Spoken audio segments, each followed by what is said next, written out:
Okay, screen visible है online? Yes. Yes, sir. Installation हुआ है ना कंप्लीट? ठीक है, तो सबसे पहले यहाँ पे क्या करेंगे, हम एक नया कनेक्शन क्रिएट करेंगे। ओके, DA10 देन ओके, यहाँ पे एक कनेक्शन क्रिएट हो जाएगा DA10 मॉर्निंग। आपको फर्स्ट टाइम ओपन करोगे तो पासवर्ड पूछेगा, पासवर्ड रूट डालना है, ठीक है। ओके, फिर उसके बाद यहाँ पे क्वेरी वन नाम आ रहा है ना, इसको भी सेव करेंगे। यहाँ पे कहीं पर तो एक प्रेस करेंगे, ठीक है, मिडल वाले सेक्शन में कंट्रोल एस करता हो तो एक पॉपअप विंडो आएगा, यहाँ पे भी फाइल का नाम डाल के उसको एक सेव कर लेंगे। Okay, save. अब डेली हम आज से लेके जब तक हमारा एसक्यूएल चलेगा यहीं पे क्वेरी करेंगे। हर बार क्या करना है, बस कंट्रोल एस करते जाना है। तो डे वन से लेके लास्ट डे तक आपके सभी नोट्स यहाँ पे सेव हो जाएंगे, ठीक है।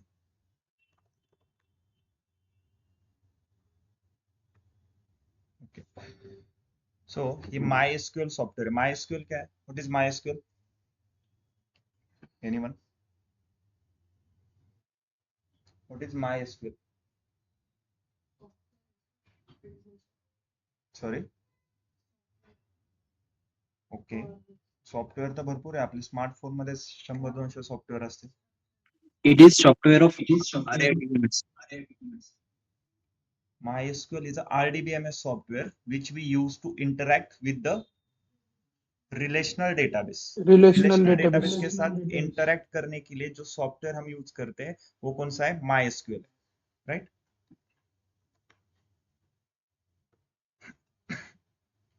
ठीक है, यहाँ पर इस वाले सेक्शन में हम क्वेरी राइट करेंगे, ठीक है। यहाँ पर आपको पूरा स्कीमा सेक्शन में सभी आपके पास जितने डेटाबेस है वो दिखेंगे। देन एक्शन आउटपुट में जो भी आप क्वेरी रन करते हो वो करेक्ट से एग्जीक्यूट हुई है, सही है, या उसमें कुछ एरर आया है तो ये यहाँ पे शो होगा इस वाले सेक्शन। और क्वेरी रन करने के बाद जो भी आउटपुट आता है तो यहाँ पे एक विंडो ओपन होती है और यहाँ पे वो आउटपुट दिखेगा, ठीक है।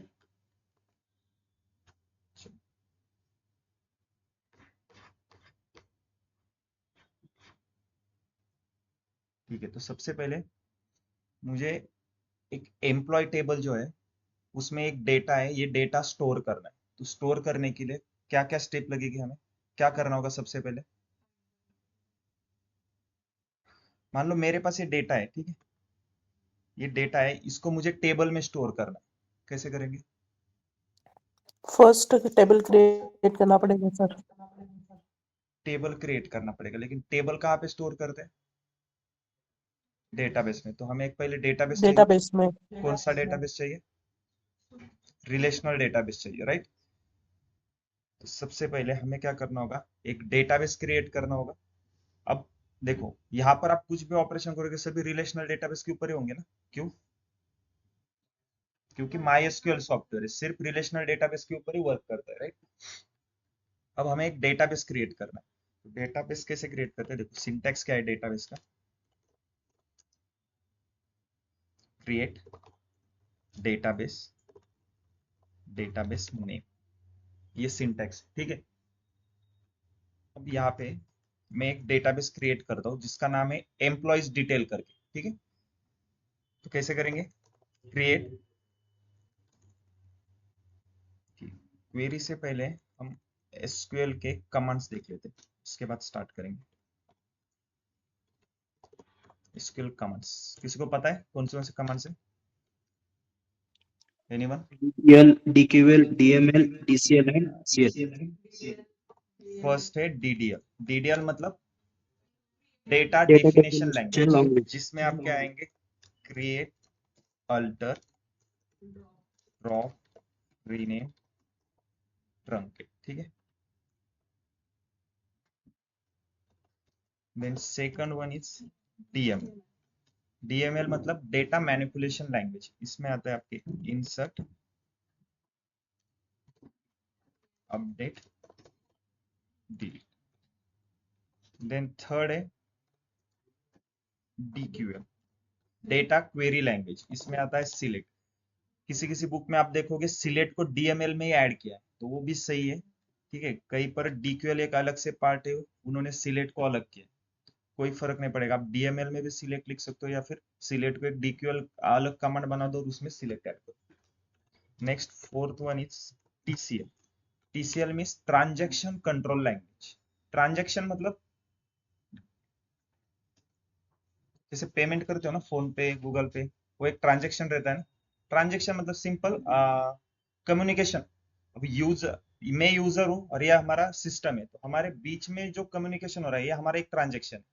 जैसे मैंने यहाँ पे एक क्वेरी लिखी, उसको एग्जीक्यूट किया, तो वो एक ट्रांजैक्शन बन गया। ठीक है, तो उसको कंट्रोल करने के लिए हमारे पास यहाँ पे commit, roll back, save point. ठीक है, और फिफ्थ वन है डीसीएल। डीसीएल मतलब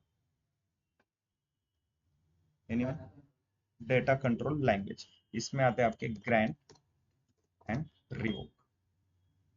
ठीक है, अब ये क्या है, ये अलग अलग एसक्यूएल के कमांड से इसमें ये सारे स्टेटमेंट आते हैं। वन बाय वन हम सभी स्टेटमेंट दिखेंगे। सबसे इंपॉर्टेंट है हमारे लिए डीडीएल एंड डीएमएल, और इन दोनों में से भी सबसे इंपॉर्टेंट है हमारे लिए डीएमएल करके, डेटा मैनिपुलेशन लैंग्वेज। ओके, तो डीडीएल क्या होता है, डेटा डेफिनेशन लैंग्वेज, जिसमें आपके क्रिएट स्टेटमेंट आएंगे, alter statement, drop, rename, truncate. उसके बाद डीएमएल मतलब डेटा मैनिपुलेशन लैंग्वेज है, जिसमें इंसर्ट, अपडेट और डिलीट स्टेटमेंट आते हैं। ये सबसे इंपॉर्टेंट है दोनों। वन बाय वन हम स्टार्ट करते हैं। पहले देखेंगे हम क्रिएट स्टेटमेंट। ठीक है, क्रिएट का मीनिंग क्या होता है, हाँ कुछ आप बना रहे हो, राइट। अब मुझे क्या बनाना है, यहाँ पे एक डेटाबेस क्रिएट करना है, राइट। डेटाबेस क्रिएट करने का सिंटेक्स क्या है, create database, database name, right. अब देखो मैंने हर एक लाइन को डबल हाइफन करके लिख रहा हूँ ना, ये कमेंट है। अभी तक मैंने एक भी लाइन एसक्यूएल की नहीं लिखी है, क्वेरी नहीं लिख रहा हूँ मैं अभी तक। ये जो भी डबल हाइफन करके लिख रहा हूँ, मतलब नोट्स में आप जैसे पॉइंट देते हो ना स्टार करके, सेम वैसे ही मान लो कि एक कमेंट। अब मुझे क्रिएट, एक डेटाबेस क्रिएट करना है, डेटाबेस का नाम क्या है, एम्प्लॉयज डिटेल करके। तो सिंटेक्स क्या है, सिंटेक्स मतलब आप सिंटेक्स ये नाम हर एक लैंग्वेज में सुनोगे, जैसे जावा, सी, सी प्लस प्लस, पाइथन में भी आप सुनोगे। सिंटेक्स क्या होता है,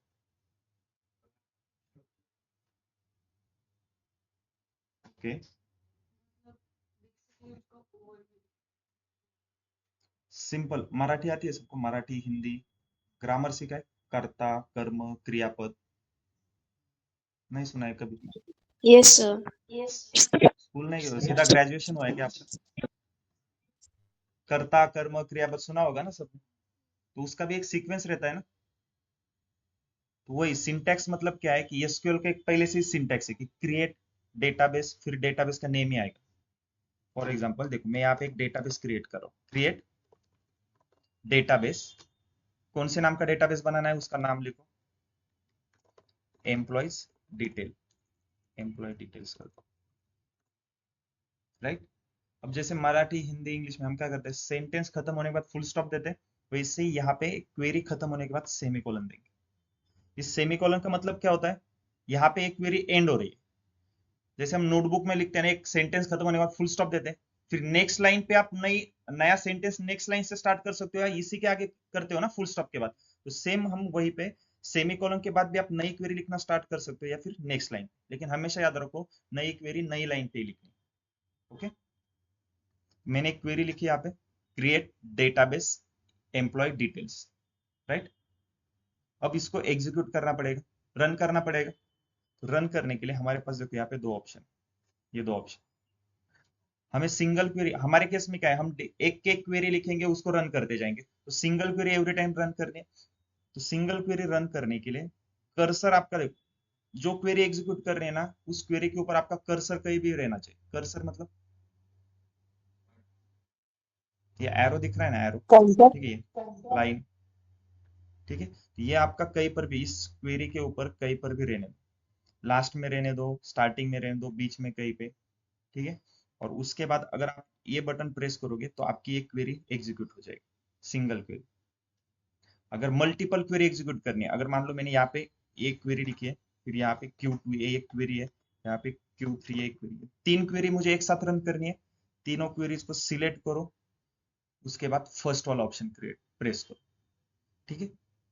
लेकिन फर्स्ट विदाउट सिलेक्ट अगर आप फर्स्ट वाला ऑप्शन प्रेस करते हो ना, इसका मतलब क्या होता है, इस स्क्रिप्ट में लाइन नंबर 1 से लेके जितनी भी आपने क्वेरी लिखी है सभी रन हो जाएगी, ठीक है। लेकिन हमारे केस में हमें क्या करना है, एक एक क्वेरी लिखेंगे, एग्जीक्यूट करते चलेंगे, तो उसके लिए क्या है, कर्सर कहीं पे भी रहने दो, ये सेकंड वाला ऑप्शन यूज करना है, या फिर शॉर्टकट क्या है, सिंपल कंट्रोल एंटर करना है, क्वेरी एग्जीक्यूट होगी। जैसे ही मैंने कंट्रोल एंटर किया, देखो यहाँ पे देखो ग्रीन टिक आ गया, मतलब क्वेरी हमारी सही है। क्वेरी नंबर देखो कितनी है, फर्स्ट नंबर की क्वेरी, कौन से टाइम पे एग्जीक्यूट हुई है ये, 10, 50 एंड 41 सेकंड्स। कौन सी क्वेरी है, क्रिएट डेटाबेस एम्प्लॉय डिटेल, एक 1 रोज अफेक्टेड। ड्यूरेशन देखो कितना ड्यूरेशन लगा है क्वेरी को एग्जीक्यूट होने के लिए, 0.031 सेकंड। अब यहाँ पे फेच का टाइम नहीं आया, फेच मतलब कोई भी क्वेरी को रन होने के लिए कितना टाइम लगता है, उसका मतलब है ड्यूरेशन टाइम। उस क्वेरी का आउटपुट यहाँ पे शो करने के लिए कितना टाइम लग रहा है, वो होता है फेच टाइम, ठीक है। तो यहाँ पे अभी तो आउटपुट नहीं दिखेगा ना, हमने तो बस क्रिएट किया एक स्ट्रक्चर, डेटाबेस क्रिएट किया। अब हमने जो डेटाबेस क्रिएट किया, डेटाबेस कहाँ पे दिखेंगे हमें, स्कीमा सेक्शन में। मेरे पास पहले से ही 4 डेटाबेस है, EMP, employee, sales, sales two करके, ओके।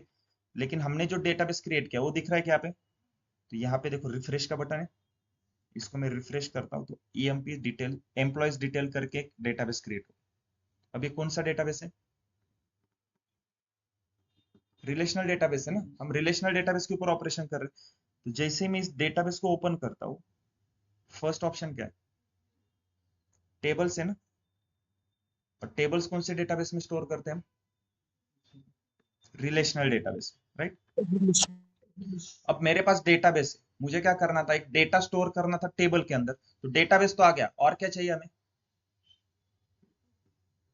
टेबल चाहिए ना। या पहले डेटा स्टोर करोगे बाद में टेबल बनाओगे, या पहले टेबल रहेगा उसके बाद उसमें डेटा स्टोर करोगे, कैसे करोगे, पहले टेबल चाहिए ना। टेबल अब टेबल हमें सर। क्या करना है, डेटाबेस तो है मेरे पास, अब मुझे टेबल क्रिएट करना है।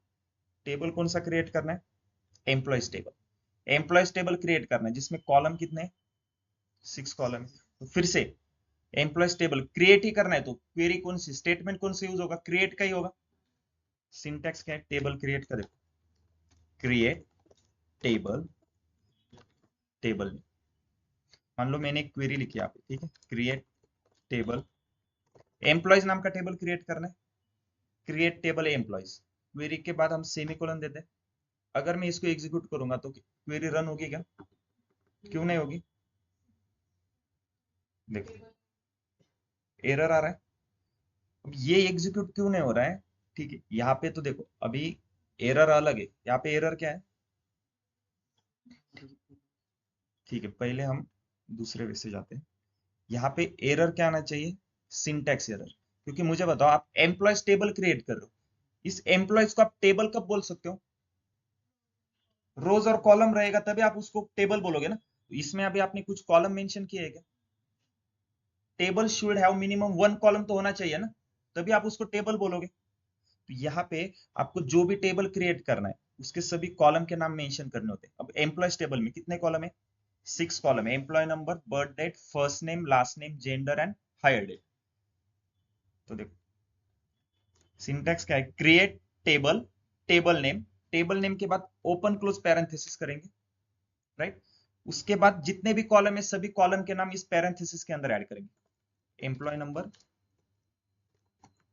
Birth date, first name, last name, gender,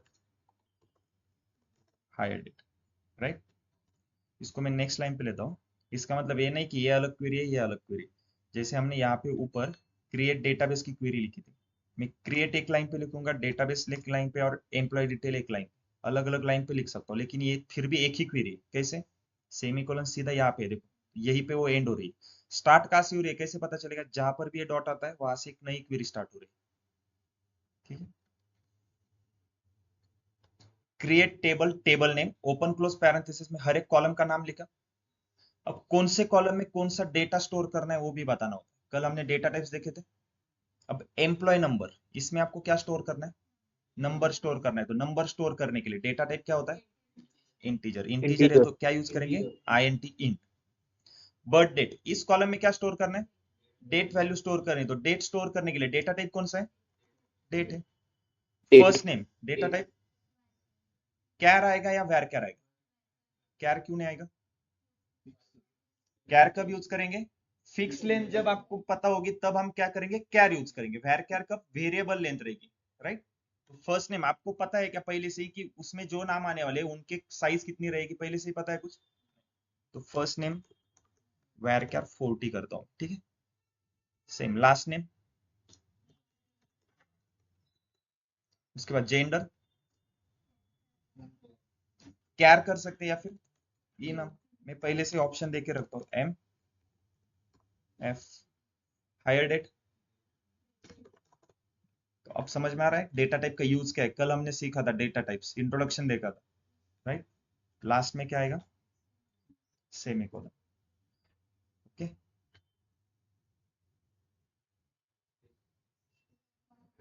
yes, ठीक है। क्वेरी को एग्जीक्यूट करने के लिए कंट्रोल एंटर। जैसे मैं कंट्रोल एंटर कर रहा हूं, एरर शो कर रहा है क्या? No database selected. देखो सबसे पहले हमने डेटाबेस क्रिएट किया एम्प्लॉयज डिटेल का। अब उस डेटाबेस में हमें टेबल क्रिएट करना था, राइट। लेकिन यहाँ पे मेरे पास डेटाबेस कितने हैं? देखो 5 डेटाबेस है ना। तो सॉफ्टवेयर को कैसे पता चलेगा कि आपको इसी डेटाबेस में टेबल क्रिएट करना है? सॉफ्टवेयर कंफ्यूज हो रहा है ना कि आप जो टेबल क्रिएट कर रहे हो इनमें से कौन से डेटाबेस में करना है, राइट। तो जिस डेटाबेस में करना है पहले उस डेटाबेस को हमें सिलेक्ट करना पड़ेगा ना। तो उसके लिए क्या है, उस डेटाबेस को यूज करो, यूज एम्प्लॉय डिटेल्स। जैसे ही मैं ये क्वेरी एग्जीक्यूट करूंगा, देखो बोल्ड में आ गया है ना। इसका मतलब जब मैं क्वेरी एग्जीक्यूट करूंगा, इसके बाद में जो कुछ भी क्वेरी एग्जीक्यूट करूंगा सभी ऑपरेशन सिर्फ इसी डेटाबेस के ऊपर होंगे। मैं कुछ भी ऑपरेशन परफॉर्म करूंगा सिर्फ और सिर्फ वो ऑपरेशन एम्प्लॉय डिटेल्स के ऊपर होंगे। और मान लो बाद में मुझे सेल्स डेटाबेस इसके ऊपर ऑपरेशन करने, तो क्या करेंगे? यूज सेल्स कर देंगे। फिर यूज सेल्स क्वेरी एग्जीक्यूट करने के बाद जो कुछ भी हम क्वेरी राइट करके एग्जीक्यूट करेंगे सभी ऑपरेशन इस सेल्स डेटाबेस के ऊपर होंगे, ओके। अब हम टेबल क्रिएट करते हैं, मैं एक क्वेरी एग्जीक्यूट करता हूं, देखो अब एग्जीक्यूट हो गई। लेकिन टेबल सेक्शन में टेबल दिख रहा है क्या? रिफ्रेश करो। जैसे रिफ्रेश कर दो एक टेबल आ गया यहाँ पे, देखो एम्प्लॉयज टेबल। अभी एक एम्प्लॉयज टेबल को मैंने सिलेक्ट किया तो यहाँ पे आपको जो शो हो रहा है ये टेबल का स्ट्रक्चर होता है। स्ट्रक्चर मतलब उसमें टेबल का नाम दिख रहा है, उस टेबल में कितने कॉलम है, हर एक कॉलम का नाम, कौन से कॉलम का डेटा टाइप क्या है वो डेटा टाइप भी दिख रहा है, राइट। तो इसको क्या बोलते हैं? Table structure. क्लियर है सबको? डेटाबेस कैसे क्रिएट करना है, टेबल कैसे क्रिएट करना है। अब मैंने यहाँ पे जो क्वेरी लिखी है उसको एक स्ट्रक्चर मतलब एक फॉर्मेट में लाता हूँ, जैसे दिखने के लिए भी अच्छा लगना चाहिए। तो सिंपल क्वेरी को सिलेक्ट करो, यहाँ पे ब्रश का आइकॉन दिख रहा है, इसके ऊपर अगर मैं कर्सर लेके जाता हूँ देखो क्या आ रहा है, ब्यूटीफाई और रीफॉर्मेट द एसक्यूएल स्क्रिप्ट। जैसे ही इसको प्रेस करता हूँ, हमने एक लाइन में लिखा था ना, अभी दिखने के लिए भी अच्छा लग रहा है। Create table employees open close parenthesis, हर एक कॉलम का नाम एक लाइन से स्टार्ट हो रहा है। ये यहाँ पे कुछ व्हाइट स्पेसेस, इसको क्या बोलते हैं? एसक्यूएल में मैटर नहीं करता है, लेकिन आप जब पाइथन जावा सीखोगे उसमें, यस राइट, इंडेंटेशन। ये कितने स्पेसेस Indentation. होते हैं? एक सिंगल टैब रहता है या फिर आप स्पेसेस दोगे तो 4 स्पेस रहते हैं, ठीक है। और एग्जाम देखो 1 2 3 4, या फिर आप सिंगल टैप कर सकते हो ऐसे। क्लियर है सबको? क्रिएट स्टेटमेंट देखो, अभी पहले हमने बस एक डीडीएल कमांड में से हम क्रिएट स्टेटमेंट सीख रहे। क्रिएट क्लियर है? डेटा कैसे क्रिएट, डेटाबेस कैसे क्रिएट करते हैं, टेबल कैसे क्रिएट करना है, यस। चलो एक और टेबल क्रिएट करते हैं। सेकंड टेबल है हमारा सैलरीज टेबल। इसमें क्या क्या है? इसमें employee number, salary, from date to date, ठीक है। कैसे करेंगे? Create table salaries, then open close parenthesis, इसके अंदर कॉलम के नाम आएंगे जो कॉलम आपको इस सैलरी टेबल में क्रिएट करने। कौन से कॉलम है सैलरीज टेबल में? Employee number, salary, from date to date, semicolon. अब हर एक कॉलम का डेटा टाइप, एम्प्लॉय नंबर का क्या आएगा? सैलरी में इंट ले लो, डेसिमल ले लो, ठीक है। फ्रॉम डेट में Date. डेट, ओके, और टू डेट में डेट, राइट। इसको भी रीफॉर्मेट कर लो सिलेक्ट करके। ओके, अब इसको एग्जीक्यूट करो, कंट्रोल एंटर, रिफ्रेश करता हूँ तो टेबल सेक्शन में एक और टेबल आ गया सैलरीज। इसको सिलेक्ट करूंगा तो उसका स्ट्रक्चर यहाँ पे देख सकते हो। ओके, क्लियर है सबको टेबल कैसे क्रिएट करना है? किसी को डाउट है कुछ?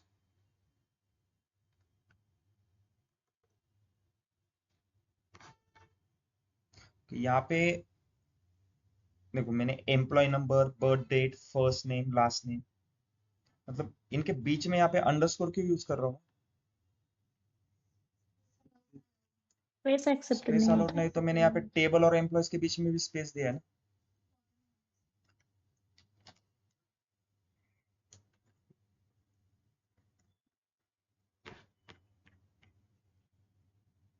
देखो, जो भी नाम आप डिसाइड करते हो ना उनके बीच में स्पेस अलाउड नहीं होता। जैसे क्रिएट टेबल, ये पहले से ही मेंशन है ना, इसका कुछ ऑलरेडी मीनिंग पता है उस सॉफ्टवेयर को। क्रिएट और टेबल जितने भी ब्लू कलर में दिख रहे हैं इनका पहले से ही कुछ ना कुछ मीनिंग पता है, राइट।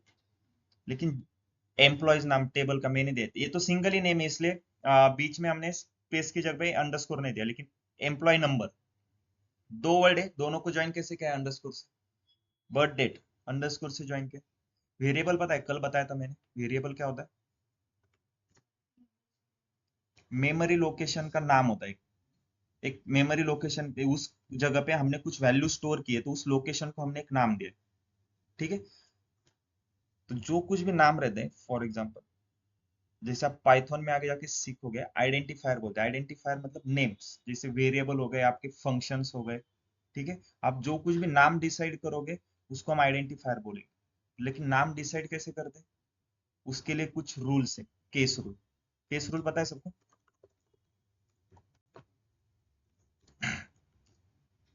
एसक्यूएल के लिए नहीं है इतना इंपॉर्टेंट, लेकिन आप बाद में देखोगे इसको, फिर भी मैं एक आपको इंट्रोडक्शन देता हूँ। केस रूल क्या होता है? कौन से? Pascal case,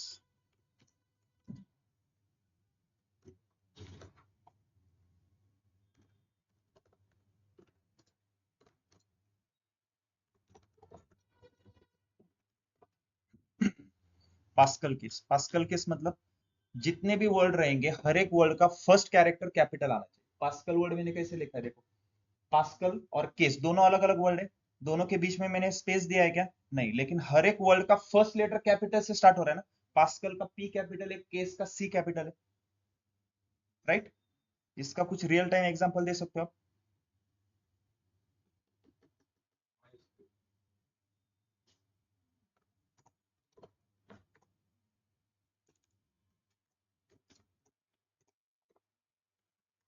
right. कैसे? फोन पे गूगल पे ऐसे ही लिखा है ना। ये क्या है, डिजाइन है क्या? देखने के लिए अच्छा लग रहा है इसलिए यूज किया उन्होंने। पास्कल केस क्या होता है, जितने भी वर्ड रहेंगे हर एक वर्ड का फर्स्ट लेटर कैपिटल आएगा, ओके। सेकंड है कैमल केस। कैमल केस मतलब फर्स्ट वर्ड जो है वो स्मॉल में रहेगा, उसके बाद जितने भी वर्ड आएंगे हर एक वर्ड का फर्स्ट लेटर कैपिटल आएगा, राइट। इसका कुछ एग्जांपल, इसको भी आप डेली यूज करते हो।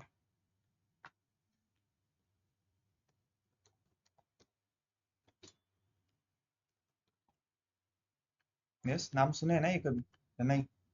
आईफोन कैसे, आई कैपिटल है क्या स्मॉल है?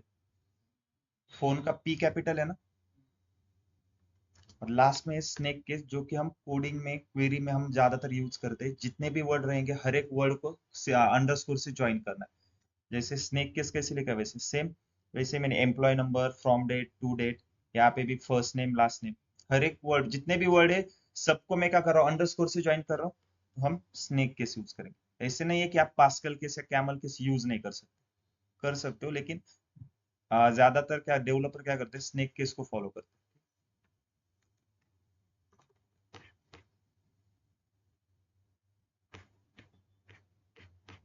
क्लियर है सबको ये? टेबल कैसे क्रिएट करना है समझ में आ गया सबको?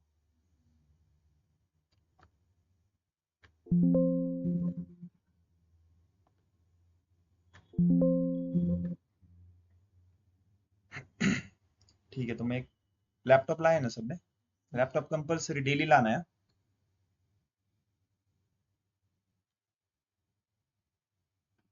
ठीक है, आपको एक टास्क देता हूँ, एक डेटाबेस क्रिएट करना है सेल्स नाम का। ये डेटाबेस का नाम है, उसमें 4 टेबल क्रिएट करने हैं आपको, customer, sales, items, companies. Box के बाहर जो नाम है वो टेबल का नाम है, बॉक्स के अंदर जितने भी नाम दिख रहे हैं वो सभी उस कॉलम के नाम है, उस टेबल के। अब ये लाइन क्या है, ये कस्टमर्स टेबल में कस्टमर आईडी कॉलम को अंडरलाइन क्यों किया है, वो बोल्ड क्यों है, वो सब हम बाद में देखेंगे। इस लाइन का क्या मीनिंग होता है, ये एफ के क्या लिखा है, ये भी हम बाद में देखेंगे। अभी क्या करना है, बस सेल्स नाम का एक डेटाबेस क्रिएट करना है। उस डेटाबेस के अंदर कितने टेबल क्रिएट करने हैं, 4 टेबल। एक कस्टमर टेबल रहेगा जिसमें customer ID, first name, last name, email address and number of complaints, ये कॉलम है। सेल्स टेबल में ये 4 कॉलम है, आइटम्स में ये 4 कॉलम है, और कंपनीज में 3 कॉलम। हर एक कॉलम का डेटा टाइप क्या आएगा, आपके मन से लो। आपके मन से मतलब ऐसे कुछ नहीं लेना है, अगर कस्टमर आईडी है तो इंटीजर लिया, फर्स्ट नेम को भी इंटीजर लिया, ऐसे नहीं करना है, लॉजिकल थोड़ा। जैसे फर्स्ट नेम है तो क्या आएगा, वैर आएगा। कस्टमर आईडी है तो इंटीजर आएगा। ईमेल एड्रेस को क्या आएगा, वैर आएगा। नंबर ऑफ कंप्लेंट्स को नंबर से ना, नंबर ऑफ कंप्लेंट्स इंटीजर आएगा। Purchase integer. इंटीजर आएगा। डेट ऑफ परचेस डेट आएगा। Customer ID integer. Item code, इसको वैरक्यार ले लो, मतलब जो भी आइटम आप परचेस करते हो प्रोडक्ट, उसके पीछे बार कोड रहता है, वो अल्फा न्यूमेरिक रहता है, राइट। उसके बाद आइटम्स में फिर से आइटम कोड। यहाँ पे आइटम है, आइटम मतलब प्रोडक्ट का नाम क्या है, तो ये वैरक्यार आएगा। यूनिट प्राइस है, कंपनी आईडी फिर से इंटीजर। चलो क्रिएट करना है अभी, एक सेल्स डेटाबेस क्रिएट करना है। कितना टाइम लगेगा, 5 मिनट में हो जाएगा ना। एक सेल्स टेबल डेटाबेस क्रिएट करो। डेटाबेस क्रिएट करने के बाद उसको यूज करेंगे, पहले यूज करना पड़ेगा, तभी आपकी क्वेरीज रन होगी।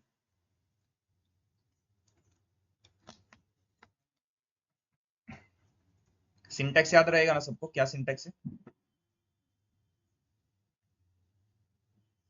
Create table, table name, open close parenthesis में सभी कॉलम के नाम आएंगे, हर एक कॉलम के नाम के बाद उसका डेटा टाइप आएगा, और सभी कॉलम के नेम एक दूसरे के साथ कॉमा से सेपरेट आउट रहेंगे।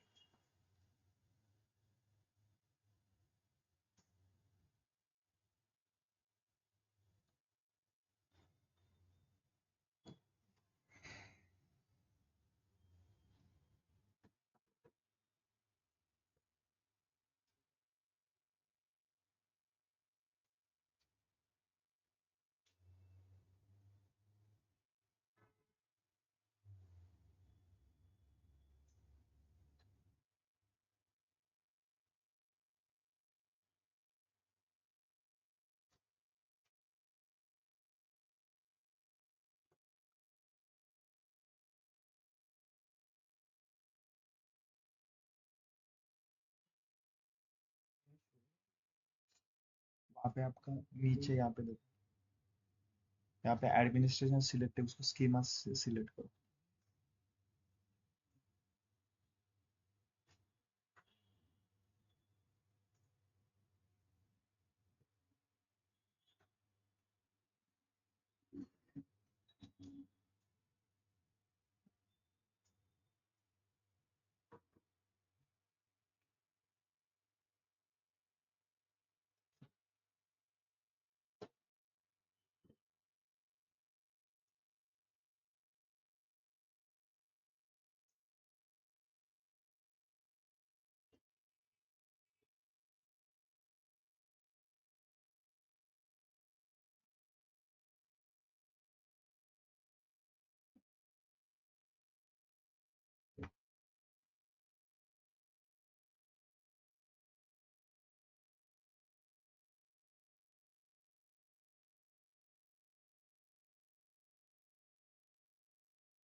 किसी को कुछ डाउट है इसमें, कौन सा टॉपिक जो समझ में नहीं आया है तो आप पूछ सकते हो, ठीक है।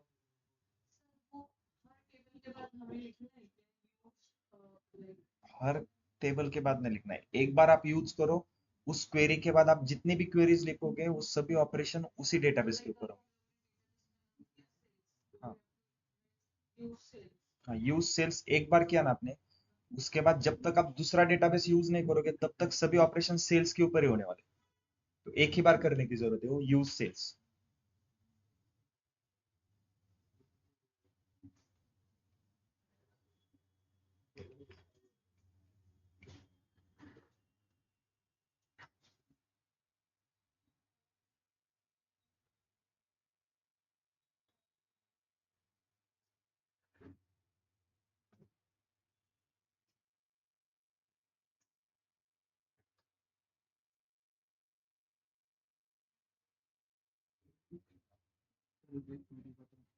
सॉरी, क्वेरी क्या है, क्रिएट टेबल, टेबल नेम आएगा, उसके बाद ओपन क्लोज पैरेंथेसिस, फिर उस पैरेंथेसिस के अंदर क्या करना है, पहले सभी कॉलम के नाम लिख लो, उस टेबल में कितने कॉलम आपको ऐड करने हैं, बाद में हर एक कॉलम का डेटा टाइप उसके नाम के बाद ऐड करते जाओ, लास्ट में सेमी कॉलन देना है। यस,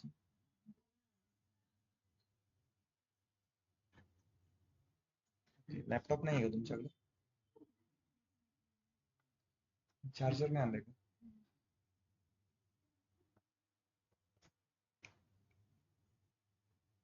खरंच संपली आहे का करायचा कंटाळा आला. ठीक आहे, लॅपटॉप घेऊनच चला कंपल्सरी, ठीक आहे, प्रॅक्टिस इथंच होऊन जाईल, कारण घरी जाऊन मला माहिती आहे कुणी काय करणार नाही.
फर्स्ट टेबल हुआ है क्रिएट, कितने लोगों ने किया है फर्स्ट टेबल,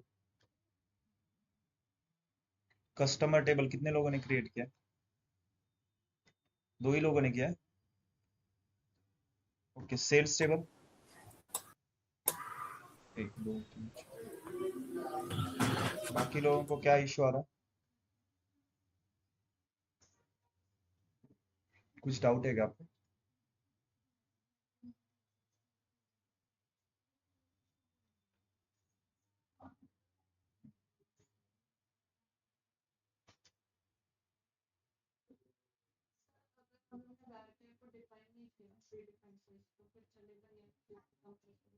नहीं वैरकर डिफाइन करो हमेशा, हाँ,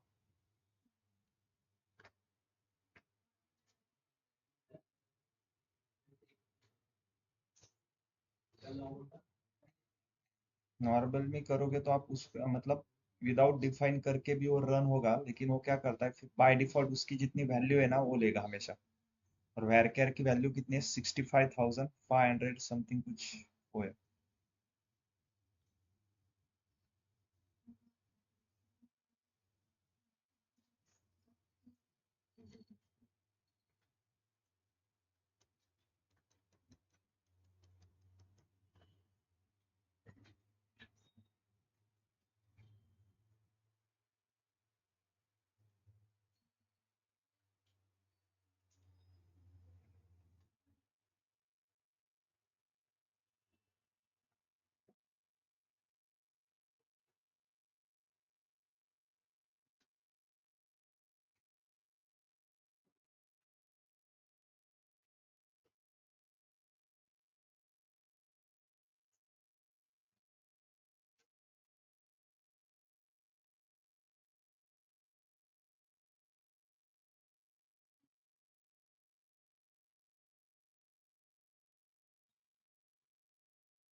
ये मैंने ग्रुप पे फोटो सेंड किया है। फर्स्ट क्या आएगा? यस,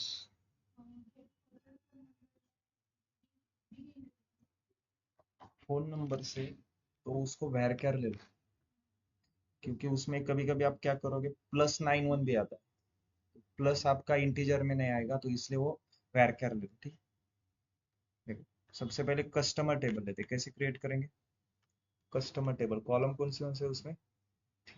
सिंटैक्स क्या है? क्रिएट, नहीं पहले तो डेटाबेस क्रिएट करना होगा, राइट?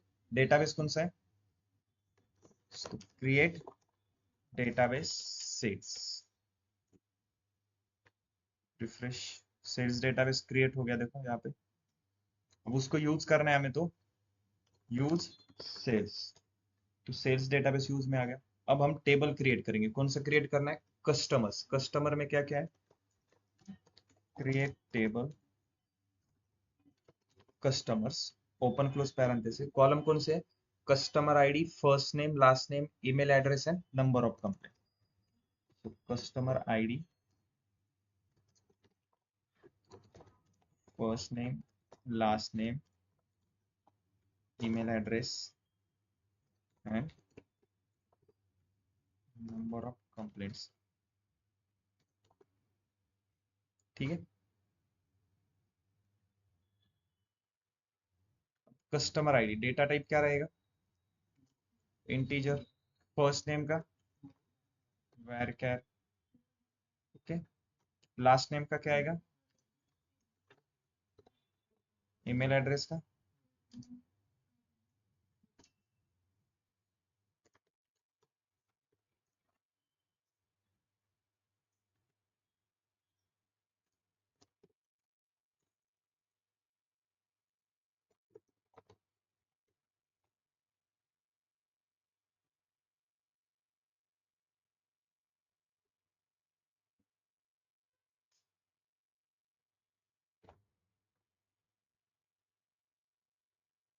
सर आपने नंबर ऑफ कंप्लेंट्स का वैरकर क्यों लिया? एक मिनट हाँ। क्या हुआ? नंबर ऑफ कंप्लेंट्स का वैरकर क्यों लिया? वो नंबर है ना।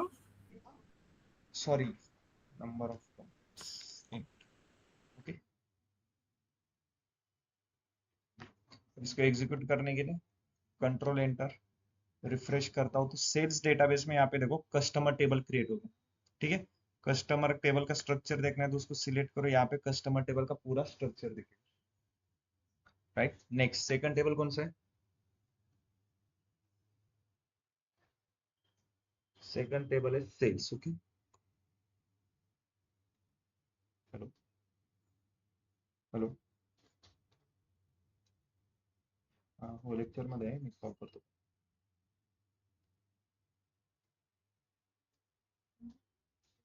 सेकंड टेबल है सेल्स टेबल। कैसे करेंगे? Create table sales, right? Open close parenthesis, then उसके बाद क्या करना है?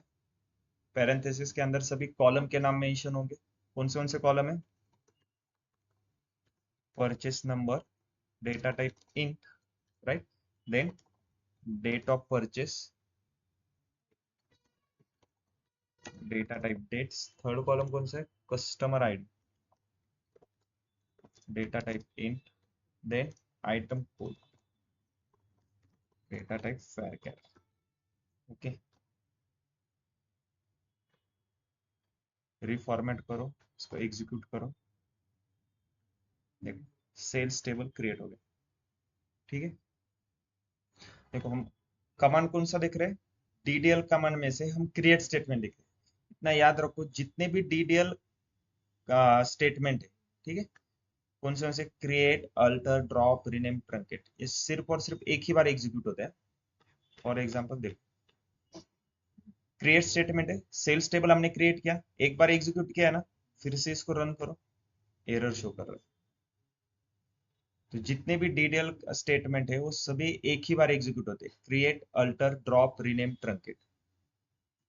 याद रहेगा ना? नेक्स्ट थर्ड टेबल कौन सा है? किसी ने क्रिएट किया है थर्ड टेबल? थर्ड और fourth? Yes, sir. Yes, sir. Okay, items table है, राइट? इसमें क्या क्या है? Item code, items, then unit price, company ID. ठीक,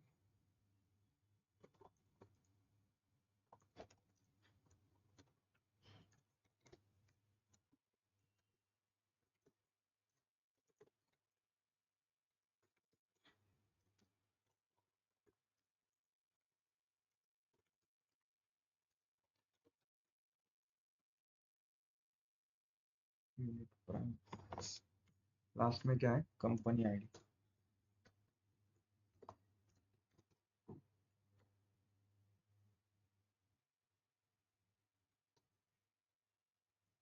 देखो, थर्ड टेबल क्रिएट हो गया, आइटम्स। लास्ट कौन सा टेबल है? Companies table. So create table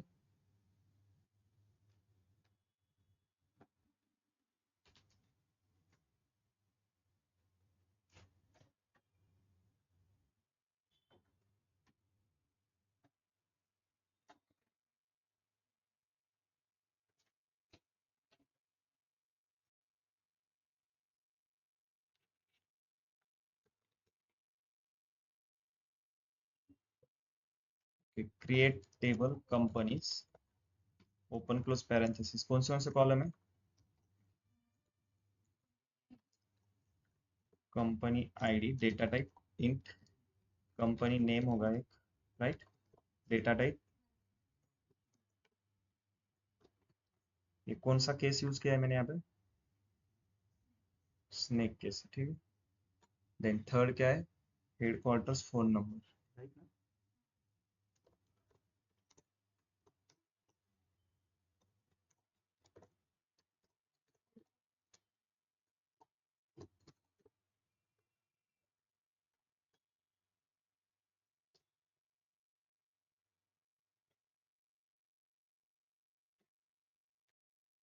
चारों टेबल क्रिएट हो। क्लियर है सबको? डेटाबेस सर क्रिएट कैसे करना है, उसको यूज कैसे करना है, और टेबल कैसे क्रिएट करना है। यस, बोलो। फोन नंबर इंटीजर रहता है ना? हाँ, फोन नंबर में, लेकिन कभी कभी क्या होगा कि आप ऐसे एंटर करोगे ना, +91, देन आप कुछ नंबर डालोगे आपका 10 डिजिट, राइट? तो प्लस आपका नहीं आएगा इंटीजर। और वैसे भी हमें फोन नंबर का कुछ कैलकुलेशन नहीं करना है आगे जाके। फोन नंबर कॉलम की सम निकालना है क्या? हाँ, अगर वो सेल्स कॉलम होता तो मुझे सेल्स की सम फाइंड करने में उसका इंटीजर ही लेता डेटा टाइप, राइट?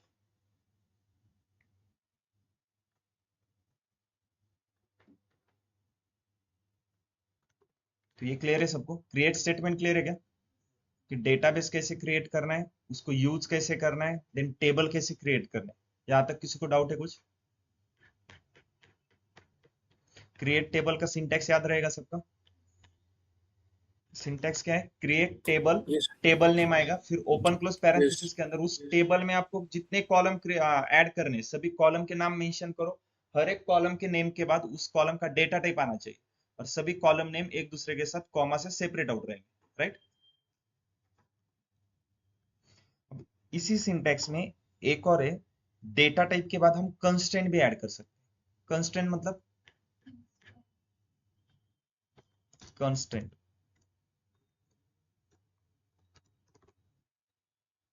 कंस्ट्रेंट मतलब कुछ रूल्स लगाना, कुछ रेगुलेशन। किसी कॉलम के ऊपर आपको कुछ रूल्स लगाने हैं, तब हम वो रूल्स भी लगा सकते हैं। अब कंस्ट्रेंट कौन से, उनसे देख लो।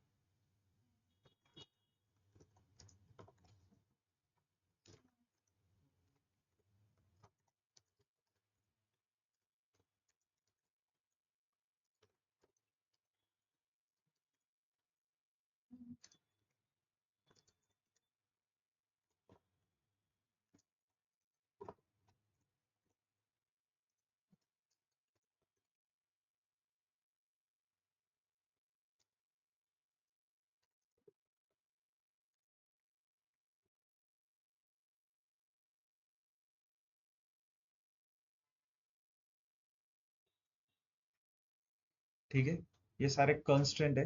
अब हर एक का मीनिंग क्या होता है वो देखेंगे अब। कंस्ट्रेंट मतलब क्या? रूल्स लगा रहे हैं, रूल्स रेगुलेशन कुछ लगाना है आपको किसी कॉलम के ऊपर। Primary key, foreign key, null, not null, unique key, default, check and on delete cascade. ठीक है, सबसे पहले नल और नॉट नल समझ लो। नल मतलब क्या? जीरो।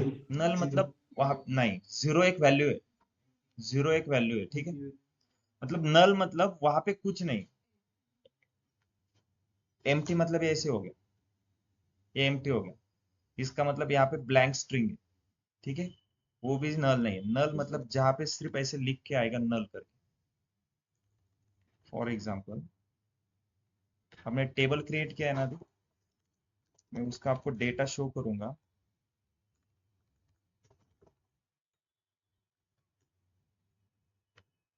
जैसे फॉर एग्जाम्पल इसमें देखो,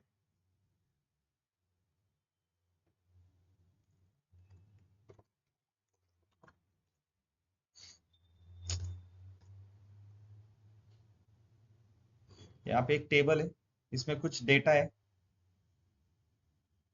लास्ट में देखो सभी का नल नल नल नल आ रहा है। नल मतलब जहां पे, अगर मान लो यहाँ पे नल होता ना तो यहाँ पे भी नल लिख के आएगा इसे। ठीक है? अगर कुछ नहीं है, ब्लैंक है, तो एम्प्टी स्ट्रिंग है। एम्प्टी स्ट्रिंग मतलब सिंगल या डबल कोड डाल के वहां पे छोड़ दिया है, कुछ ऐड नहीं किया।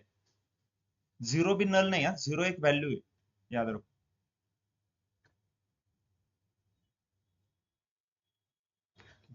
नॉट नल क्या होता है? नॉट नल मतलब नल जैसे अभी आपने बताया कि वो,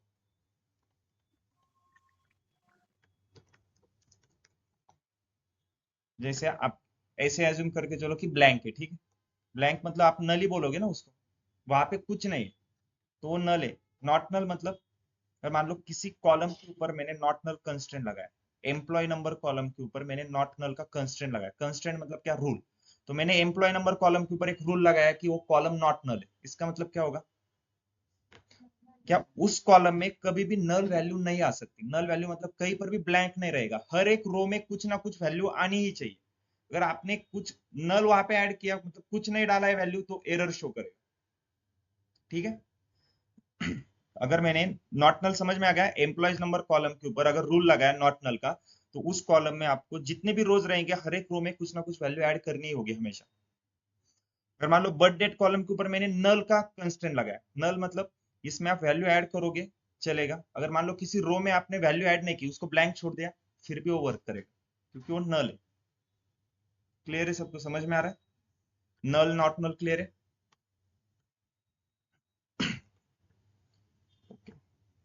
अब यहाँ पे मेरे पास दो टेबल है, एम्प्लॉयज सैलरी। ठीक है, अब एम्प्लॉयज टेबल को देखो।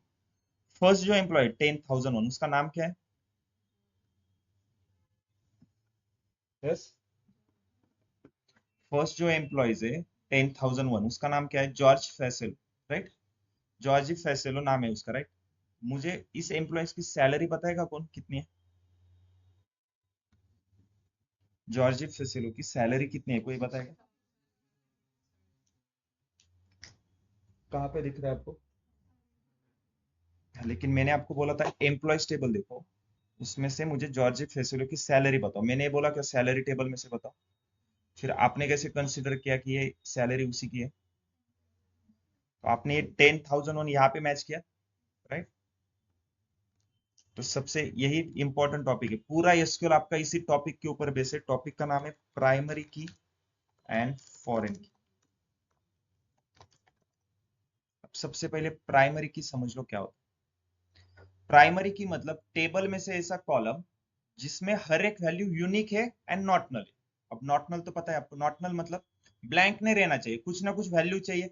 और यूनिक मतलब हर एक वैल्यू अलग अलग होनी चाहिए। जैसे हमारे पास एक कंस्टेंट भी है देखो, यूनिक की करके। तो यूनिक की मतलब क्या है? अगर किसी भी कॉलम के ऊपर मैंने यूनिक की का कंस्टेंट लगाया, जैसे मान लो मैंने जेंडर या फिर फर्स्ट नेम कॉलम के ऊपर मैंने यूनिक की का कंस्टेंट लगाया, तो इसका मतलब क्या? इस कॉलम में जितनी भी वैल्यूज आएंगी, फिर वो 1 लाख रहने दो, 10 लाख रहने दो या 1 करोड़ रहने दो, हर एक रिकॉर्ड में हर एक वैल्यू अलग अलग ही होनी चाहिए। मतलब ये जॉर्जी नाम फिर इस कॉलम में कहीं पर भी रिपीट नहीं होना चाहिए। समझ में आ रहा है? मुझे बताओ, फर्स्ट नेम कॉलम के ऊपर हम यूनिक की का कंस्ट्रेंट लगा सकते हैं क्या? क्यों नहीं लगा सकते? नो। क्योंकि नेम रिपीट हो मल्टीपल सकते हैं ना। नेम्स रहते हैं ना सर। तो फिर ऐसी यस, कौन सी वैल्यू है जिसके ऊपर आप यूनिक की का कंस्ट्रेंट लगा सकते हैं? ईमेल एड्रेस हो आईडी गए, मोबाइल वगैरह, नंबर हो गए, एम्प्लॉय नंबर। आपके जो आईडी है, राइट? आईडीएस। तो यूनिक की क्लियर है सबको? तो प्राइमरी की देखो क्या होता है। Primary key is a combination of unique key and not null. Not null मतलब हर एक रो में कुछ ना कुछ वैल्यू चाहिए, ब्लैंक नहीं होना चाहिए। और यूनिक की मतलब हर एक वैल्यू अलग अलग होनी चाहिए। तो इस टेबल में मुझे बताओ प्राइमरी की कॉलम कौन सा रहेगा? क्यों?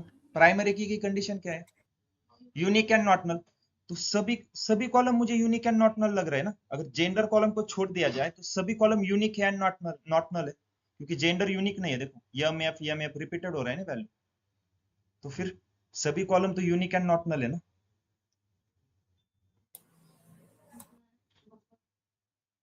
ठीक है, आपका आंसर सही है कि एम्प्लॉय नंबर प्राइमरी की है। लेकिन क्यों? क्वेश्चन मेरा ये है कि ये वही प्राइमरी की क्यों है? प्राइमरी की कंडीशन क्या है? यूनिक एंड नॉट नल चाहिए। तो सभी column unique and not null है ना, राइट? डेटा इथं सॅम्पल साठी मी घेतलाय, 10च रेकॉर्ड है। तो आगे जाके आपको पता नहीं ना कि फर्स्ट नेम देखो यूनिक लग रहा है अभी। मान लो जो 11 नंबर का रिकॉर्ड आएगा उसका नाम जॉर्ज ही रहेगा, तो पॉसिबल है ना? या ऐसे कुछ डिफाइन करके रखा है पहले से कि फर्स्ट नेम कभी रिपीट नहीं होना चाहिए। मान लो एक कंपनी का डेटाबेस है, एक कंपनी में शुभम नाम के कितने एम्प्लॉयज होंगे? मल्टीपल तो होंगे ना। अब हर एक के फ्रेंड सर्कल में एक तो शुभम नाम का फ्रेंड रहेगा ना। तो ऐसे कुछ कंपलसरी है, एक ही नाम होना चाहिए। तो यहाँ पे फर्स्ट नेम रिपीट हो सकता है, लास्ट नेम हो सकता है क्या रिपीट? सिंपल एक एग्जांपल के लिए ले लो, इंस्टाग्राम या फेसबुक या फिर लिंक्डइन पे आपका नाम फर्स्ट नेम और लास्ट नेम सर्च करो, सेम नाम के कितने आते हैं एम्प्लॉयज, राइट? तो first name last name repeat हो सकता है ना। जेंडर तो रिपीट ही है। हायर डेट रिपीट हो सकती है क्या? क्योंकि एक ही दिन पे जैसे कॉलेज कैंपस प्लेसमेंट है, एक ही दिन पे एक कंपनी ने 10 लोगों को हायर किया, तो उन 10 लोगों के सामने एक ही डेट रिपीट हो जाएगी ना, उनकी हायर डेट सेम ही रहेगी। यस। बर्थ डेट रिपीट हो सकती है, एक ही दिन पे अलग यस। बहुत सारे लोगों का बर्थडे आ सकता है। लेकिन एम्प्लॉय नंबर कभी रिपीट होगा क्या? और एम्प्लॉय नो। नंबर रिपीट नहीं होगा मतलब यूनिक है। और कभी नॉट नल वो नल रहेगा क्या? नल मतलब ऐसा कोई एम्प्लॉय हो सकता है कि जो कंपनी में काम कर रहा है और उसको एम्प्लॉय आईडी नहीं दिया, कभी पॉसिबल है? तो यहाँ पे एम्प्लॉय नंबर क्या है हमारा? प्राइमरी की। प्राइमरी की कंडीशन क्या है? Unique and not null. Table में से वो ऐसा कॉलम है जिसकी हर एक वैल्यू यूनिक रहेगी एंड नॉट नल रहेगी।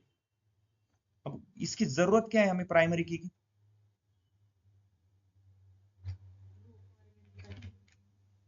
To identify each records. जैसे फॉर एग्जांपल